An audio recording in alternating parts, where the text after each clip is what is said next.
Hi friends, అందరూ ఎలా ఉన్నారండి? ముందుగా మనం వీడియోలోకి వెళ్ళే ముందు చిన్న రిక్వెస్ట్ అండి. ఫస్ట్ టైం ఈ ఛానల్ చూస్తున్న వాళ్ళు ఎవరైనా ఉన్నట్లయితే ప్లీజ్ సబ్స్క్రైబ్ చేసుకోండి. ఈ ఛానల్లో వచ్చినటువంటి ప్రతి వీడియో కూడా మీకు చాలా యూస్ఫుల్గా ఉంటుందండి. మీకే కాదు, మీ ఫ్రెండ్స్ కూడా ఇది ఉపయోగపడుతుంది అనుకుంటే షేర్ చేయండి. అలాగే నేను చేసినటువంటి వీడియోస్ మీకు నచ్చినట్లయితే ఒక చిన్న లైక్ చేసి నన్ను సపోర్ట్ చేయండి.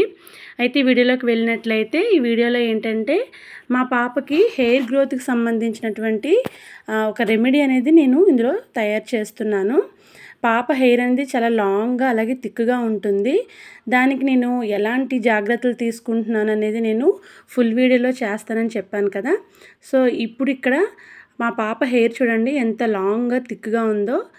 అయితే మా పాప హెయిర్ అలా ఉండడానికి నేను ఒక పేస్ట్ అనేది ఖచ్చితంగా నెలలో ఒక్కసారైనా సరే అప్లై చేస్తానండి.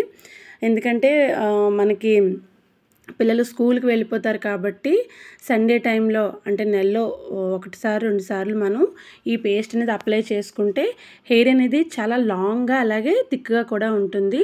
అయితే ఈ పేస్ట్ ఏంటంటే మనకి ఇంట్లో దొరికినవేనండి. పెద్దగా మనం ఏవో తెచ్చుకొని చేయాల్సిన పని ఏం లేదు. మన గార్డెన్లో మందార పువ్వులు అంటే మందార చెట్టు ఉంటుంది. అలాగే గోరింటాకు కూడా చాలామంది పెంచుకుంటారు, గోరింట చెట్టు. సో మందార ఆకులు కొన్ని అలాగే గోరింటాకులు కొన్ని తీసుకొని వాటిని మెత్తగా వీడియోలో చూపించిన విధంగా పేస్ట్లా చేయాలి. ఆ పేస్ట్ని మనం రూట్స్ వరకు వెళ్ళేలాగా అలాగా మనం పాయలు తీసి మనం బాగా లోపల వరకు కూడా అప్లై చేయాలి. అలా అప్లై చేసినప్పుడు ఏమవుతుందంటే ఆ యొక్క పేస్ట్లో ఉన్నటువంటి ప్రతిదీ కూడా రూట్స్ వరకు వెళ్ళి ఆ జుట్టు మొనల్ని దృఢంగా ఉండేలాగా చేస్తుంది. సో కాబట్టి వీడియోలో చూపించిన విధంగా మీరు కూడా పేస్ట్ని ఎలా అప్లై చేయాలనేది ఒకసారి చూసి ట్రై చేయండి. అయితే మా పాప హెయిర్ అనేది చిన్నప్పుడు చాలా తక్కువ ఉండేది. నాకు హెయిర్ చాలా పెద్దది, కానీ పాపకు మాత్రం చాలా తక్కువగా ఉండేది. అయితే నేను అనుకునేదాన్ని నా హెయిర్ ఇంత పొడవుగా ఉంది కదా, సో పాపకు కూడా అంత పొడుగు హెయిర్ ఉండాలి, చాలా బాగుంటుంది. ఎందుకంటే మనకి హెయిర్ అనేది లాంగ్గా ఉంటే మన ఫేస్ యొక్క ఫీచర్ని కూడా అది మార్చేస్తుంది. ఆ హెయిర్ లాంగ్గా ఉంటే చాలా బాగుంటుంది కదా ఆడపిల్లలకి. సో అదేవిధంగా నేను అనుకున్నాను పాపకి లాంగ్ హెయిర్ ఉండాలి, అలాగే హెయిర్ కూడా చాలా హెల్తీగా షైనీగా ఉండాలని చెప్పి నేను అనుకొని చిన్నప్పటి నుండి కూడా నేను చాలా అంటే చాలా కేర్ తీసుకుంటున్నానండి. అయితే ఇప్పుడు నేను ఈ వీడియోలో చూపించిన విధంగా ఈ పేస్ట్ అయితే మాత్రం ఖచ్చితంగా నెలలో 2 సార్లు అయితే నేను అప్లై చేస్తాను. అయితే ఇంకా మీరు ఈ వీడియో లాస్ట్ వరకు చూడండి. మీరు చివరి వరకు చూస్తే వీడియోలో మీకు హోమ్ మేడ్ కండిషనర్ కూడా నేను తయారు చేశాను. నార్మల్గా చాలామంది ఏంటంటే కండిషనర్ అనేవి బయట నుంచి తెచ్చుకొని అవి అంటే వాడుతారు. కానీ అలా చేయడం వల్ల హెయిర్ ఊడిపోతుందండి. అంటే అది ఇన్స్టెంట్గా బాగుంటుందేమో కానీ అయితే హెయిర్ అయితే మాత్రం ఊడిపోతుంది. కాబట్టి నేను ఎప్పుడూ కూడా అలాంటి కండిషనర్స్ అయితే నేను ఎప్పుడూ కూడా వాడలేదు. నేనే కాదు, పాప కూడా వాడలేదు. నేను ఇంట్లోనే తయారు చేసుకుంటాను.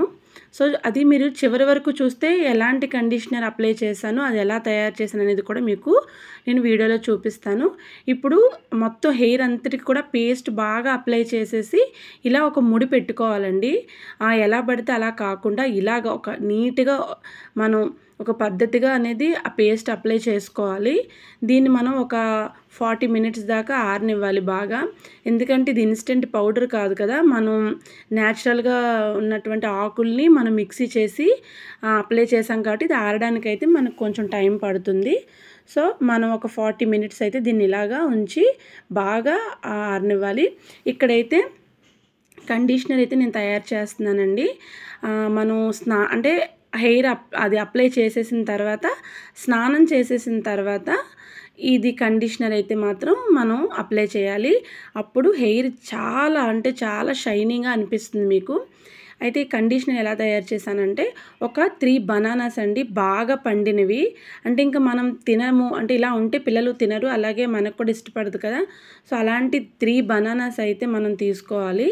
తీసుకొని వాటిని ఇలాగా పీల్ చేసేసి చిన్న చిన్న ముక్కలుగా కట్ చేసుకొని మిక్సీ జార్లో అయితే వేసుకోవాలి.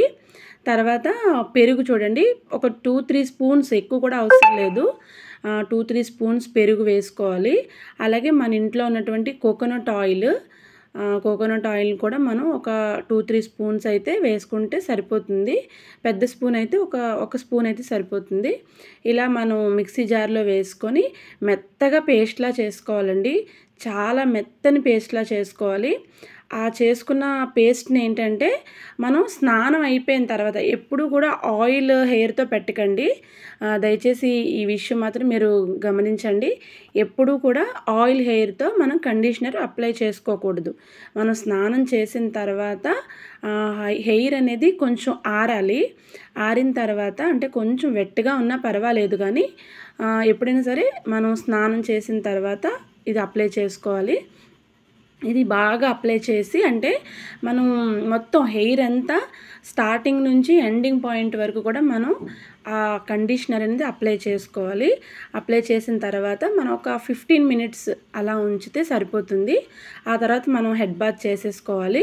చేసుకున్న తర్వాత మన హెయిర్ అయితే నిజంగా చెప్తున్నానండి, నేను వాడాను, అలాగే నేను లిటరల్లీ చూశాను కాబట్టి మీకు చెప్తున్నాను.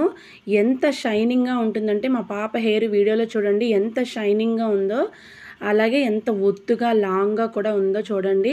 మీరైతే ఖచ్చితంగా ఇది ట్రై చేయండి. మీకైతే బెస్ట్ రిజల్ట్స్ వస్తుంది. నేను 100% గ్యారంటీ ఇస్తున్నాను.